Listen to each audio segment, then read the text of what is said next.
ሰላም ጤና ይስጥልን ውድ የሚኪያስ ሚዲያ ተከታታዮች እንደምን ውላችኋል? ለዕለቱ ይሆናሉ ያላቸውን መረጃዎች ይዘን ወደ እናንተ መጥተናል። አብራችሁን እንድትቆዩ በአክብሮት እየጋበዝን በቅድሚያ ግን የዩቲዩብ ቻናላችንን ሰብስክራይብ እንድታደርጉን በአክብሮት እንጋብዛለን። በቅድሚያ የምናልፈው ወደ ኤርትራ ወደ ወጣችው መግለጫ ነው። ኤርትራ እንግዲህ መረር ያለ መግለጫ በኢትዮጵያ መንግስት ላይ አውጥታለች። ኤርትራ የወጣችው መግለጫ እንግዲህ እንደተለመደው ከወደብ ጋር በተያያዘ ያለውን ሁኔታ የሚገልጽ ነው።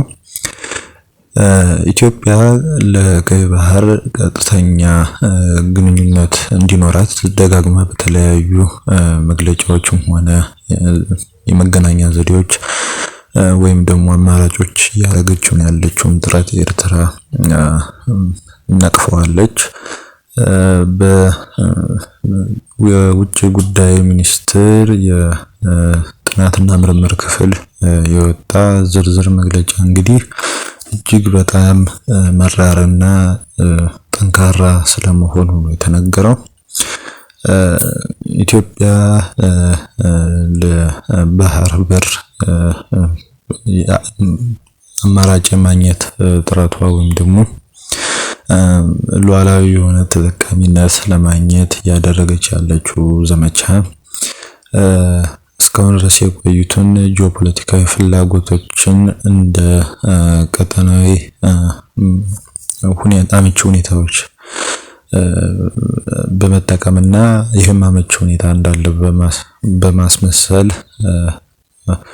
ለማቅረብ ሆን ብላ ሙከራ ማድረጓ የሚያሳስብና የሚያስጨንቅ ወይም ደግሞ ውጥረት የሚፈጥር ጉዳይ መሆኑን የኤርትራ የውጭ ጉዳይ ሚኒስቴር የጥናት ክፍል አመልክቷል።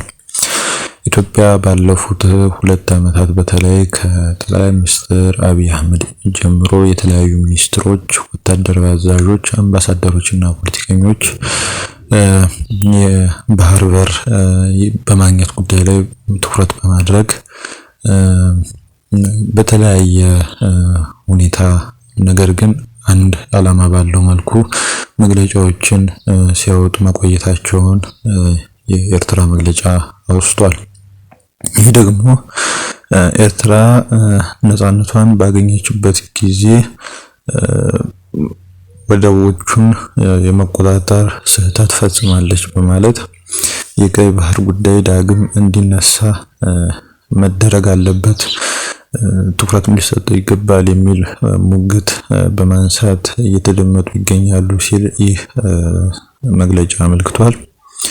ይህም በኢትዮጵያ ወገን ሲገለጽ ቆይቷል ያሉትን መግለጫዎች በጠቅላላ ይህ የኤርትራ መግለጫ ምላሽ የሰጠ ሲሆን እንደ ኢትዮጵያ ያለች በመሬት የተከበቡ ሀገራት በጎረቤት ሀገራት በሚገኙ ወደቦች ተጠቃሚነት እንዲኖር የሚፈቅድ አህጉራዊ ሕግ በማውጣት ነገር ግን ይህ ሕግ ተግባራዊ የሚሆነው በሁለቱም ሀገራት በሚፈጠር ውይይትና ስምምነት አማካኝነት መሆኑን ይህ መግለጫ አስምሮበታል። በመሆኑም የኢትዮጵያ ጥረት የኤርትራን ሉዓላዊነት ይጋፋል የሚል አንድምታ ያለው መግለጫ እና አጠቃላይ የባህር በር የማግኘትን ጥረት አምርሮ የሚኮንን መግለጫ በኤርትራ የውጭ ጉዳይ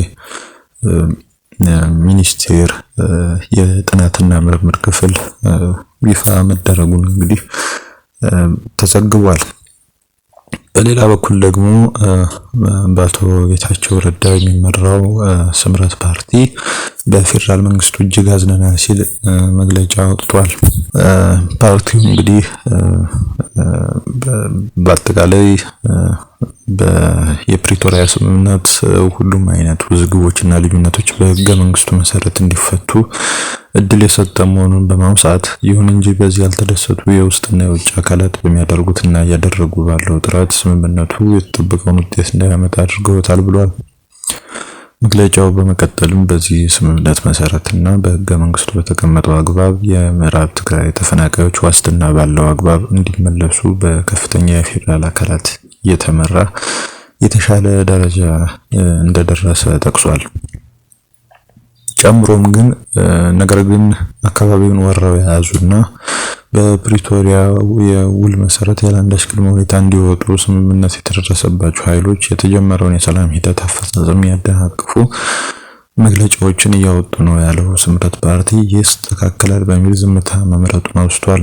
ነገር ግን የስምምነቱ ባለቤት የሆነው የፌደራል መንግስት ይህንን ለማረም ምንም ጥረት ሲያደርግ አለማየቱን የጠቀሰው ስምረት የፌደራል መንግስት ለማረም ያደረገው ጥረት ባለማየታችን እጅጉን አዝነናል ብሏል። እንደ ምሳሌም ህዳር 10 ቀን 2018 የተከሰተውን አንስቷል። በእለቱ የነበረውን ሁኔታ ስምረት ፓርቲ የገለጸው ቀድሞም ቢሆን ህዝባችን እንዲፈናቀል ከፊት ሆነው ሲያነሳሱ የነበሩ አንዳንድ ምሁራን እና የሃይማኖት መሪዎች በዚህ ሳይጸጸቱ ዛሬም ይህንን ስምምነት የሚያደናቅፍ የተጀመረውን ሰላማዊ ትግል ሂደት የሚያውክና የትግራይን ህገ መንግስታዊ ግዛት የሚጻረር ኃላፊነት የጎደለው አሳፋሪ ተግባር ሲፈጽሙ ውለዋል በማለት ነው። እንግዲህ እዚህ ላይ በመግለጫው ላይ የተጠቀሰው የተለያዩ እንቅስቃሴዎች ማለትም በኮሎኔል ደመቀ ዘውዱ የሚመራው ተከዜ ዘብ በመባል የሚታወቀው ታጣቂ ቡድን ከሰሞኑ ተፈናቃዮች ይመለሳሉ ወደ ቀድሞ ይዞታቸው ይመጣሉ በተባለበት ሰሞን አዳዲስ ታጣቂዎችን እያሰለጠነ መገኘቱ ነው። በሌላ በኩል ደግሞ እንደነ ዶክተር ዳኛቸው አሰፋ አይነት ምሁራን የተከዜ ዘብ አባልኛም ነን በማለት ክላሽንኮቭ ይዘው መለዮ ለብሰው መታየታቸውን የተለያዩ ዝግቦችን አምጥተዋል። ከዚህ ቀደም እንግዲህ በህዳር ወር አሁን ባለንበት ማለት ነው ተፈናቃዮች ወደ ቀድሞ ቀያቸው ይመለሳሉ የሚል የተለያዩ ዘገባዎች ሲሰራጩ ነበረ፣ ሲነገሩ ነበር። ነገር ግን እስካሁን ድረስ የተመለሰ ምንም አይነት ተፈናቃይ የለም። ስምረት ፓርቲ ያነሳው ጉዳይ ይህ ነው። እንግዲህ ከፌደራል መንግስቱም ሆነ ወልቃይትና አጠቃላይ ምዕራብ ትግራይን እያስተዳደረ ካለው አስተዳደር ምን አይነት ምላሽ ይሰጣል የሚለውን አብረን የምንመለከት ይሆናል። በነገራችን ላይ የአቶ ጌታቸው ረዳና የአልጀዚራው ጋዜጠኛ ማህዲ ሐሰን ቃለ መጠይቅ በዚህ ሳምንት ለስርጭት ይውላል። ይሄ በአልጀዚራ የሚተላለፍ ቃለ መጠይቅ እኛም ቀደም ብለን እንደዘገብነው አቶ ጌታቸውን በእጅጉ የፈተነ ቃለ መጠይቅ ነው። እንግዲህ እሱን አጫጭር የማስተዋወቂያ ቪዲዮዎች ትናንትና ወጥተዋል። እሱን እንድትከታተሉ እየጋበዝን ዩቲዩብ ቻናላችን ሰብስክራይብ እንድታደርጉ በአክብሮት ጋብዘናችኋል። መልካም ቀን።